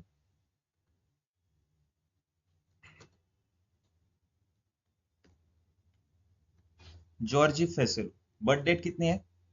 2/9/1953। तो एक और सेम एम्प्लॉय है जिसका नाम भी जॉर्जी फेसल है, उसकी भी बर्थ डेट सेम है, उसको भी उसी दिन पे हायर किया गया है, उसका भी जेंडर मेल ही है। लेकिन तो फिर इन दोनों को हम अलग अलग कैसे आइडेंटिफाई करेंगे? कुछ तो अलग होना चाहिए एम्प्लॉय ना दोनों में। नंबर। दोनों का यस सर। एम्प्लॉय नंबर अलग रहेगा। तो ये यूज है प्राइमरी की का, to identify each record separately. हर एक रिकॉर्ड को आइडेंटिफाई करने के लिए प्राइमरी की का यूज करते हैं। प्राइमरी की कंडीशन क्या है? Unique and not. अब मैंने आपको जॉर्ज फेसलो की सैलरी पूछी थी, आपने 10,001 को ये किया ना। अगर मान लो ये कॉलम ही नहीं होता प्राइमरी की, और अब मैं आपको जॉर्ज फेसलो की सैलरी पूछूंगा, तो ये भी जॉर्ज फेसलो है, ये भी जॉर्ज फेसलो है, आप किसकी सैलरी बताओगे? उसका आपको आईडी ही नहीं पता। फिर समझ में आ रहा है यूज क्या है प्राइमरी की का? अब मैंने जॉर्ज फेसलो की जब आपको सैलरी पूछी, आपने क्या किया? 10,001 यहां से उठा के यहाँ पे मैच किया, तो दोनों टेबल में आपने रिलेशन बनाया ना। तो सेकंड कंसेप्ट है फॉरेन की। फॉरेन की मतलब टेबल में से ऐसा कॉलम जो किसी दूसरे टेबल में प्राइमरी की है। ठीक है, अब सैलरी टेबल देखो, सैलरी टेबल में कोई ऐसा कॉलम है क्या जो दूसरे टेबल में हमने प्राइमरी की किया है? उसको कौन सा है? Employee employee number number. है ना। देखो एम्प्लॉय नंबर यहाँ पे वो फॉरेन की है, क्यों? क्योंकि इसी कॉलम को हमने दूसरे टेबल में फॉरेन की किया है। मतलब ये जो प्राइमरी की का कॉलम है, इसी कॉलम का रेफरेंस हम यहाँ पे ले रहे हैं ना। ये क्यों ले रहे हैं? क्योंकि ये सैलरी कौन से एम्प्लॉयज की वो समझ में आनी चाहिए। वो 10,001 एम्प्लॉयज की सैलरी है 60,117, लेकिन ये 10,001 उसका नाम क्या है, कैसे पता चलेगा? एम्प्लॉयज टेबल में आ जाओ, 10,001 जॉर्ज फेसिलो। अभी लेकिन यहाँ पे 10,001 के मल्टीपल रिकॉर्ड्स देखो, ऐसा क्यों है? डेटा देखो अच्छे से, as a data analyst data understanding सबसे इंपॉर्टेंट पार्ट है, वो आपको आना चाहिए। बोलो कि क्यों है ऐसा? 10,001 के इतने सारे रिकॉर्ड्स क्यों है? एवरी ईयर सैलरी इंक्रीज हो रही है ना, तो एक नया रिकॉर्ड क्रिएट हो रहा है। देखो जब उसको जॉब लगी थी, सैलरी कितनी थी? 60,117। कहां से लेके कहां तक? 1986 से लेके 1987 तक। नेक्स्ट ईयर इंक्रीज होके सैलरी होगी 62,000। एम्प्लॉय चेंज हो रहा है क्या? ये जॉर्ज फेसिलो है तो ये भी जॉर्ज फेसिलो ही है ना, नंबर तो सेम ही है ना। मल्टीपल रिकॉर्ड है लेकिन एम्प्लॉय तो सेम ही रहेगा ना, वो उसकी हर ईयर की सैलरी है बस इंक्रीज हो रही है, इसलिए मल्टीपल रिकॉर्ड है। ये रिलेशन है दोनों टेबल के बीच में। रिलेशन किसके बेसिस पे है? प्राइमरी की एंड फॉरेन की, इसीलिए इसको क्या बोलते हैं? Relational database. जो फर्स्ट लेक्चर में मैंने बोला था, अभी सिर्फ याद रखो रिलेशनल डेटाबेस क्यों है, क्योंकि उसमें हम टेबल स्टोर करते हैं, लेकिन टेबल कौन से? Related table. अब ये टेबल रिलेटेड है ना एक दूसरे के साथ। What is relational database? Where we store data in a related table format, या फिर टेबल फॉर्मेट भी आप बोल सकते हो कि जहां पर टेबल फॉर्मेट का डेटा स्टोर करते हो रिलेशनल डेटाबेस, लेकिन वो टेबल एक दूसरे के साथ रिलेशन में रहते हैं। ये दोनों एक दूसरे के साथ रिलेटेड है ना, प्राइमरी की और फॉरेन की के बेसिस पे। यस, तो फिर ये टेबल के बीच में हम रिलेशन कैसे डेवलप करेंगे? अभी हमने यहाँ पे एक सेल्स डेटाबेस क्रिएट किया था, राइट? इस डेटाबेस में 4 टेबल क्रिएट किया हमने, लेकिन इन टेबल के बीच में हमने रिलेशन बिल्ड किए क्या? इन टेबल के बीच में कुछ रिलेशन बिल्ड की क्या हमने? नो नहीं किया ना। रिलेशन कब बिल्ड होगी? जब आप मेंशन करोगे कौन सा कॉलम प्राइमरी की है कौन सा कॉलम फॉरेन की है, तभी दोनों में रिलेशन बिल्ड होगी। तो हमने अभी तक मेंशन किया है कौन सा कॉलम प्राइमरी की है कौन सा फॉरेन की। अभी सिर्फ हमने एक टेबल नॉर्मली एक डेटाबेस क्रिएट करके उसमें नॉर्मल 4 टेबल क्रिएट किए, उसमें अभी तक हमने मेंशन नहीं किया है कौन सा कॉलम प्राइमरी की है कौन सा कॉलम फॉरेन की है। जब आप वो मेंशन करोगे तभी क्या होगा? वो एक दूसरे के साथ रिलेशन बन जाएगा उन टेबल्स का, राइट? तो डेटा देखते हैं पहले, ठीक है?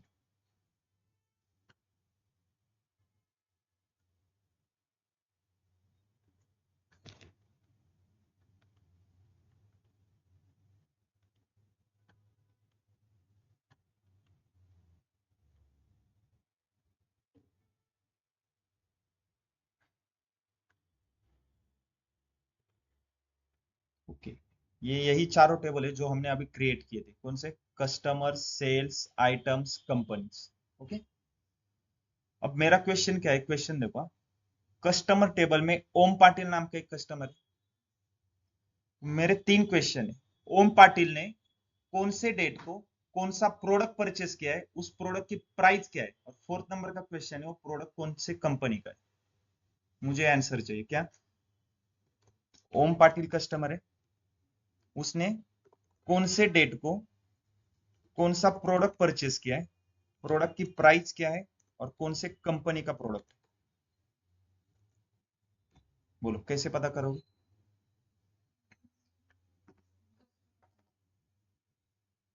मुझे आंसर बताओ सीधा। ओम पाटिल ने कौन से डेट को प्रोडक्ट परचेस किया है? बोलो। First of January. ठीक है, कौन सा प्रोडक्ट परचेस किया है 1st ऑफ जनवरी को? मोबाइल फोन किया है। यस। कौन प्राइस क्या है उसकी?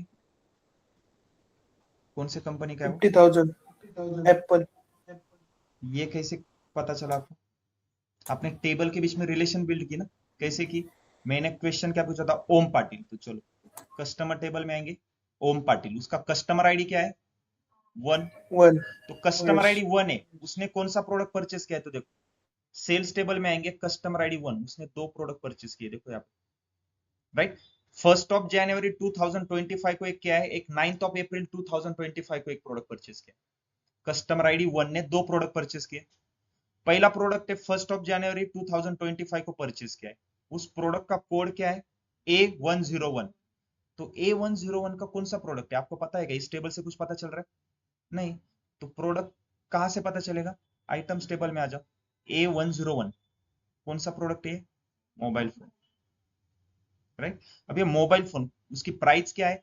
50,000, लेकिन मोबाइल फोन अलग अलग कंपनी के होंगे ना, ये कौन सी कंपनी का है कैसे पता चलेगा? यहाँ पे कंपनी आईडी है I101, उस कंपनी का वो मोबाइल फोन है। लेकिन I101 कौन सी कंपनी है? कंपनी टेबल में आ जाओ, I101 एप्पल कंपनी। ये क्या है? टेबल के बीच में रिलेशन बिल्ड की नाम है। तो मुझे बताओ कौन सा कॉलम प्राइमरी की है, कौन सा कॉलम फॉरेन की है? कस्टमर टेबल में कौन सा प्राइमरी की है? कस्टमर ओके, फॉरेन की कौन सा इस टेबल में? Customer. फॉरेन की कौन सा है? यस, नहीं है, ठीक है। सेल्स टेबल में प्राइमरी की कौन सा है? Purchase number. कस्टमर आईडी कैसे फॉरेन की हो, प्राइमरी की होगी? Yes, purchase number. Item code. ठीक है। प्राइमरी की का मुझे ये Item बताओ code. कंडीशन क्या है? प्राइमरी की मतलब क्या? यूनिक एंड नॉट, तो आइटम कोड यूनिक है क्या? देखो A101 A101 रिपीट हो रहा है ना। फिर परचेस नंबर क्या है यहाँ पे? प्राइमरी की। तो सेल्स टेबल में फॉरेन की है क्या? देखो फॉरेन की मतलब ऐसा कॉलम जो किसी दूसरे टेबल में प्राइमरी की होगा। कौन सा कॉलम ऐसा है कस्टमर जो आईडी। दूसरे टेबल में? Customer ID. Customer ID. तो यहाँ पे क्या है? वो फॉरेन की। और यही रिलेशन आपने लगाया था ना, ओम पाटिल का कस्टमर आईडी 1 है, वो 1 आपने यहाँ पे मैच किया था, तो फॉरेन की हो गया ना। सेम वैसे आपने A101 यहाँ पे था, यहाँ पे मैच किया, तो आइटम कोड यहाँ पे क्या है? यहाँ पे फॉरेन की होगा क्योंकि वो रिपीटेड है। फॉरेन की के लिए ऐसी कुछ कंडीशन नहीं है वो कि यूनिक ही होना चाहिए और नॉट नल होना चाहिए। देखो यहाँ पे हमने क्या किया था, इसको फॉरेन की किया, ये यूनिक है क्या? लेकिन नहीं ना। तो यहाँ पे आइटम कोड फॉरेन की है, क्यों? क्योंकि वो आइटम्स टेबल में प्राइमरी की है, राइट। देन इस टेबल में कोई फॉरेन की है क्या? कंपनी आईडी फॉरेन की है या प्राइमरी की है? यहाँ पे बोलो आप, प्राइमरी की रहेगी या फॉरेन की रहेगी? प्राइमरी। प्राइमरी क्यों रहेगी?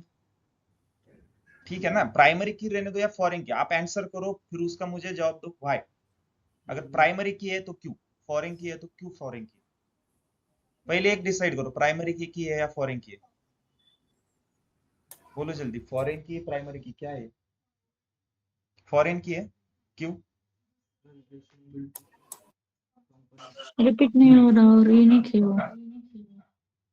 तो रिपीट नहीं हो रहा है और यूनिक है और नॉट नल है, तो ये प्राइमरी की हो गई ना फिर, सर वो रिपीट हो सकता है ना पर कंपनी आईडी, क्योंकि राइट।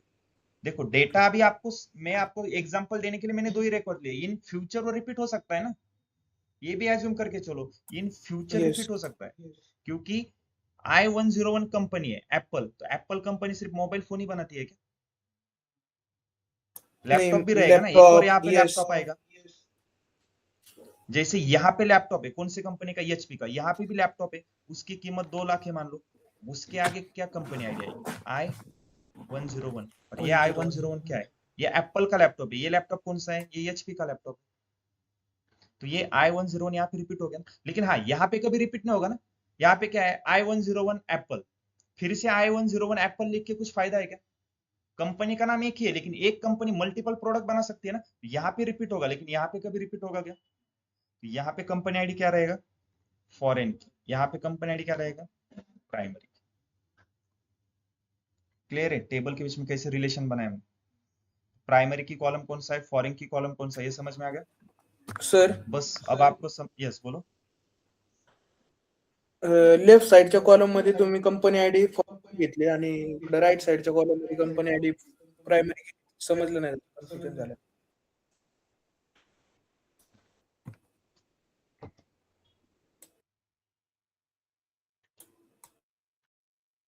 देखो यहाँ पे कंपनी आईडी फॉरेन की क्यों है? देखो मान लो एक कंपनी है, ठीक है, एप्पल ते समजलं सर की इकडे ओके, ह्या साइडला फॉरेन की घेतलं कारण का कंपनी आयडी जी आहे ती इकडे रिपीट होऊ शकते.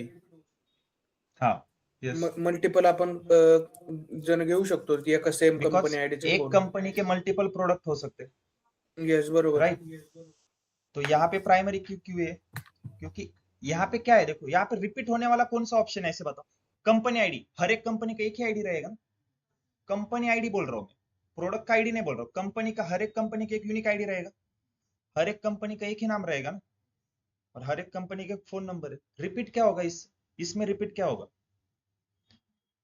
फिर से रिपीट करके कुछ फायदा है क्या? I101 एप्पल और कंपनी का जो लैंडलाइन नंबर रहेगा वो फिर से यहाँ पे, तो रिकॉर्ड डुप्लीकेट हो गए ना। एट द एंड आप इसको फिर से डिलीट ही करने वाले हो डुप्लीकेट रिकॉर्ड्स को, तो रिपीट करके कुछ फायदा है क्या? यहाँ पे वो क्या है, ओके, प्राइमरी की है, यहाँ पे फॉरेन की है।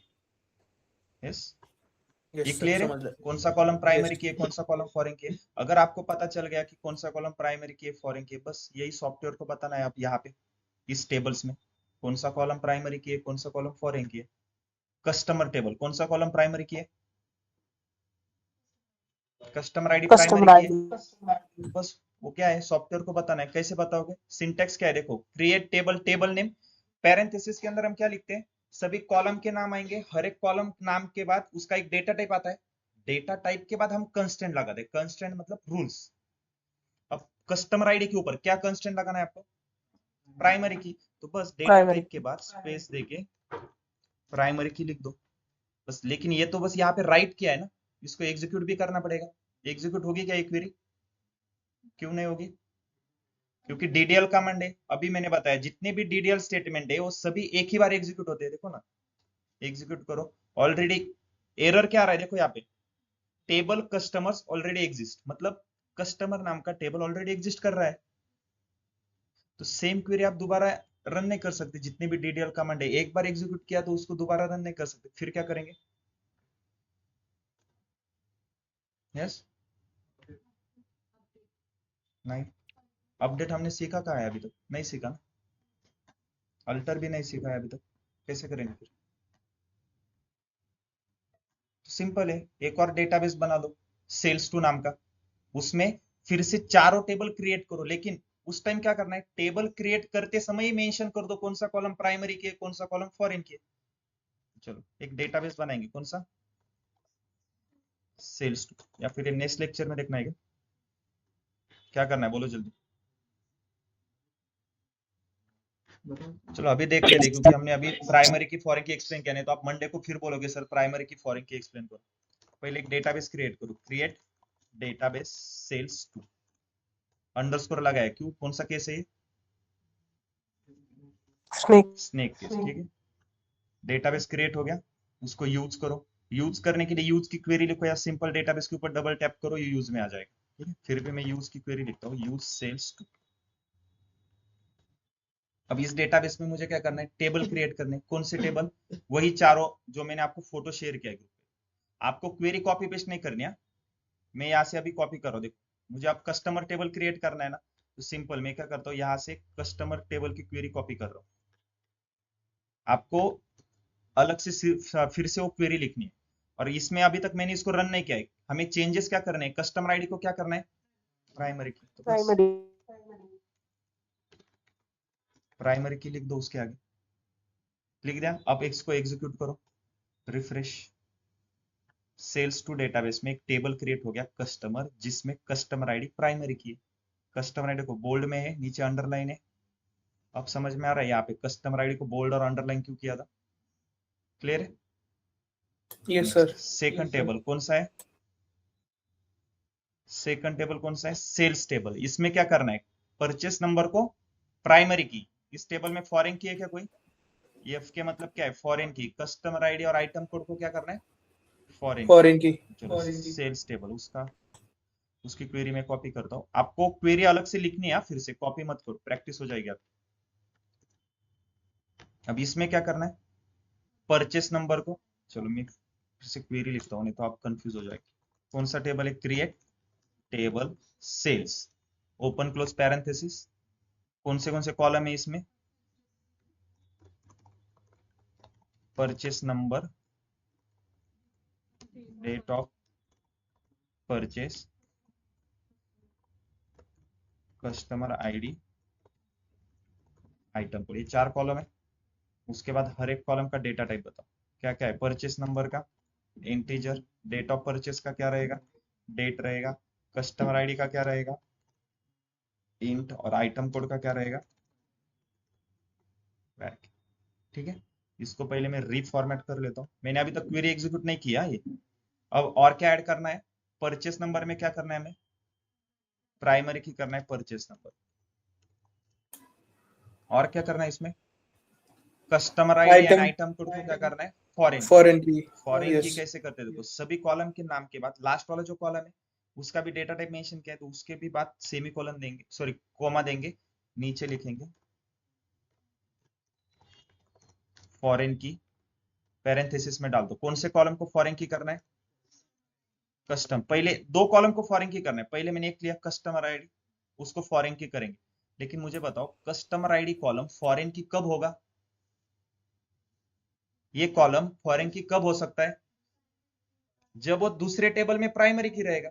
अब ये कॉलम कौन से टेबल में प्राइमरी की है, customer customer table ID column कौन से टेबल में प्राइमरी की है, कस्टमर टेबल में। कस्टमर। तो बस वहां से यस। रेफरेंस दे दो उसको। रेफरेंसेस कहां से रेफरेंसेस देंगे,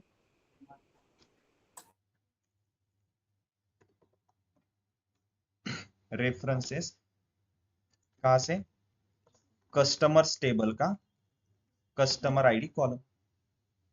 इस लाइन का मीनिंग समझ में आ गया, ये लाइन का मीनिंग क्या है, फॉरेन की करो कस्टमर आईडी कॉलम। कौन सा कॉलम, सेल्स टेबल का जो कस्टमर आईडी कॉलम है ना, इसको फॉरेन की करो। लेकिन क्यों फॉरेन की कब हो सकता है, वो उसका रेफरेंस दे रहा हूं मैं, देखो प्रूफ दे रहा हूं कि वो कस्टमर्स टेबल में कस्टमर आईडी कॉलम प्राइमरी की है, इसलिए उसका रेफरेंस यहाँ पे लेके आओ और उसको यहाँ पे फॉरेन की करो। सेम फिर से कॉमा करके नेक्स्ट लाइन, और एक कॉलम को फॉरेन की करना है। कौन सा कॉलम है,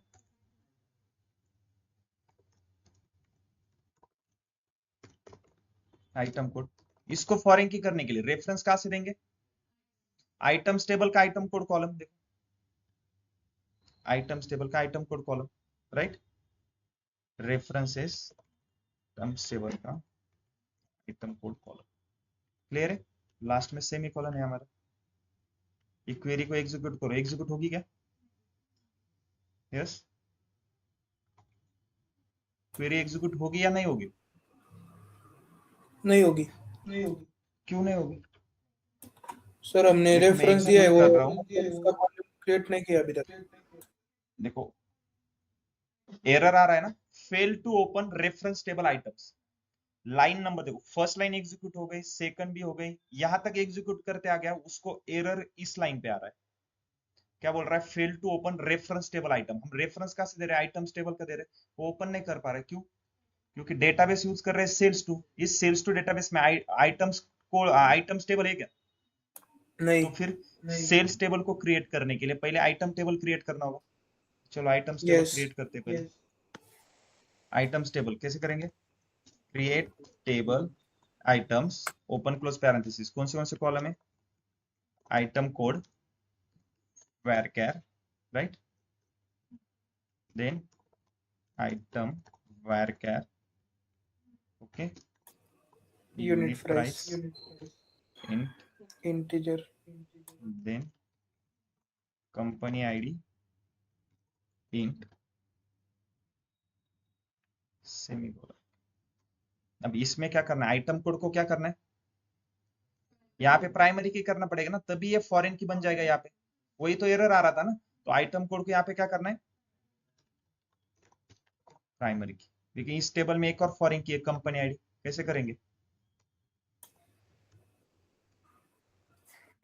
फॉरेन की कौन सा कॉलम, कंपनी आईडी। लेकिन इसको फॉरेन की कब बोलेंगे, रेफरेंस कहां से देंगे, कंपनी कॉलम। टेबल का कंपनी आईडी कॉलम। लेकिन ये भी क्वेरी एग्जीक्यूट नहीं होगी, क्योंकि कंपनी टेबल है क्या, नहीं। तो इस नहीं टेबल सर। को भी बनाने के लिए पहले कंपनी टेबल बनाना पड़ेगा।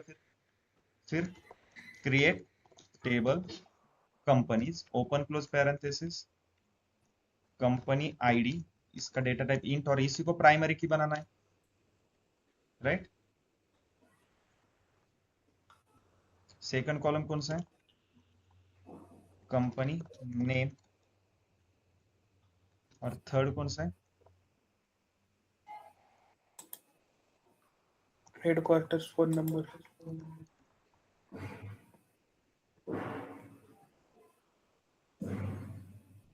ओके। अभी एग्जीक्यूट होगा, यस, अगर कंपनी टेबल एग्जीक्यूट हो गया तो आइटम्स टेबल होना चाहिए। ओके, एरर क्या है? स्पेलिंग मिस्टेक हुआ है कहीं पे तो। सर स्पेलिंग मिस्टेक हुआ है ऊपर जरा।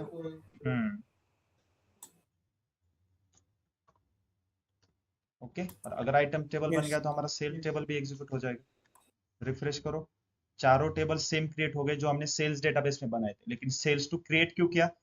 क्योंकि डीडीएल स्टेटमेंट है तो एक क्वेरी एक ही बार एग्जीक्यूट होगी, हमें प्राइमरी की फॉरेन की मेंशन करना था, तो हमने एक डेटाबेस क्रिएट किया जिसमें सेम सेम वही चारों टेबल क्रिएट किए। और लेकिन इस समय क्या किया, टेबल क्रिएट करते समय हमने मेंशन कर दिया कि कौन सा कॉलम प्राइमरी की है, कौन सा कॉलम फॉरेन की है। अब क्लियर है सबको? प्राइमरी की फॉरेन की, अब इन टेबल में रिलेशन हो गई ना। लेकिन सेल्स डेटाबेस में इसमें रिलेशन नहीं है अभी तक। लेकिन देखो, अगर ऐसा कुछ ऑप्शन होता कि मेरे पास पहले से ही टेबल है, उसमें मैं कुछ चेंजेस कर पाऊँ, तो मेरा इतना टाइम सेव हो जाता ना कि अलग से एक डेटाबेस बनाओ, फिर से उसमें टेबल क्रिएट करने की पूरी क्वेरी लिखो, बहुत टाइम लग गया। तो ऐसा कुछ ऑप्शन है क्या कि पहले से ही मेरे पास टेबल है, उस टेबल में बाद में कुछ चेंजेस करने? यस, तब हमारे पास है अल्टर स्टेटमेंट। कौन सा? अल्टर। अल्टर स्टेटमेंट कब यूज होगा? याद रखो, जब भी आपको स्ट्रक्चर में कुछ भी चेंजेस करने हैं, तब हम अल्टर स्टेटमेंट यूज करेंगे। स्ट्रक्चर मतलब किसी भी टेबल को सिलेक्ट करने के बाद यहाँ पे जो दिख रहा है इसमें अगर चेंजेस करने हैं, अल्टर यूज करेंगे। अभी तक हमने डेटा के बारे में बात भी नहीं की है। डेटा ऐड कैसे करेंगे, क्या है डेटा, अभी देखा है क्या? नहीं, हम पूरा स्ट्रक्चर के ऊपर काम कर रहे हैं अभी। हमने क्रिएट स्टेटमेंट देखा, अब उस स्ट्रक्चर में कुछ चेंजेस करने हैं तो अल्टर है। अल्टर नाम सुना है कहीं पे आपने? कहाँ पे सुना है? कहाँ पे? अल्टर नाम सुना होगा ना कहीं पे, नहीं सुना? कहाँ पे? टेलर के पास सुना है ना अल्टर? अरे, एक नया शर्ट लिया है मान लो, टेलर के पास जाओगे, उसको अल्टर करते हो ना, शर्ट को, मतलब अल्टर कर रहे हो तो क्या कर रहे हो? शर्ट के स्ट्रक्चर में चेंज कर रहे हो ना, कम ज्यादा करोगे। वैसे यहाँ पे इतना याद रखो, टेबल के स्ट्रक्चर में कुछ भी चेंजेस करना है, सिंपल अल्टर यूज करेंगे। याद रहेगा, अल्टर कब यूज करना है? स्ट्रक्चर में कुछ भी चेंजेस करेंगे। जैसे अगर किसी कॉलम का डेटा आपसे गलत हुआ है, लेकिन वो क्वेरी तो आप एग्जीक्यूट कर चुके हो, बाद में चेंज करनी है, अल्टर यूज करो। एक 5 कॉलम है इस टेबल में, एक नया कॉलम ऐड करना है, अल्टर यूज करो। किसी कॉलम को ड्रॉप करना है, अल्टर करो। किसी कॉलम का नाम चेंज करना है, अल्टर यूज करेंगे। अगर मान लो हमने सिर्फ टेबल क्रिएट किए, प्राइमरी की और फॉरेन की मेंशन नहीं किया है, तो कॉलम के ऊपर आपको कंस्टेंट लगाने हैं, अल्टर यूज करो। तो अल्टर हम मंडे के लेक्चर में देखेंगे। अभी तक क्लियर है सबको? तो आज का टास्क क्या है? एक सेल्स टू नाम का डेटाबेस बनाना है। उस डेटाबेस में सेम आपको वही चारों टेबल जो मैंने ग्रुप पे फोटो शेयर किया, वो चारों टेबल क्रिएट करने, लेकिन हर एक टेबल क्रिएट करते समय आपको मेंशन करना है कौन सा कॉलम प्राइमरी की और कौन सा कॉलम फॉरेन की। अगर विदाउट प्राइमरी की और फॉरेन की मेंशन करते आपने एग्जीक्यूट कर दिया, तो फिर एग्जीक्यूट नहीं होगा सेम क्वेरी। क्लियर है ना? समझ में आ गया सबको? आज का लेक्चर क्लियर है? हमने क्रिएट स्टेटमेंट देखा है, create database, use database and create table. Create table में भी हमने दो ऑप्शन देखे, पहले हमने नॉर्मल टेबल क्रिएट कर लिए, उसके बाद हमने फिर से टेबल क्रिएट किए विद रिलेशन, प्राइमरी की और फॉरेन की मेंशन करके। फिर हमने कंस्टेंट भी देखे, कौन से? Null, not null, unique key, primary key and foreign key. अभी हमारे 3 और कंस्टेंट पेंडिंग है, check, default, on delete, cascade, वो हम बाद में देखेंगे। कंस्टेंट मतलब क्या है वो क्लियर है ना सबको? Rules, right. ऑनलाइन स्टूडेंट किसी को कुछ डाउट है? Anyone? No sir, no sir. Yes, बोलो।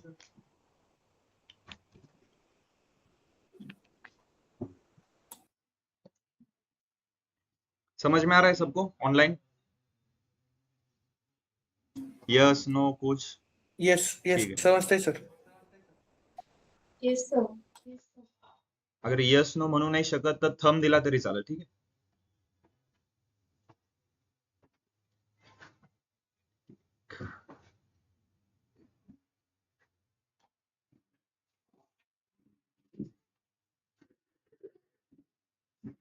ओके, ऑफलाईनची एकदा अटेंडन्स शेअर करा.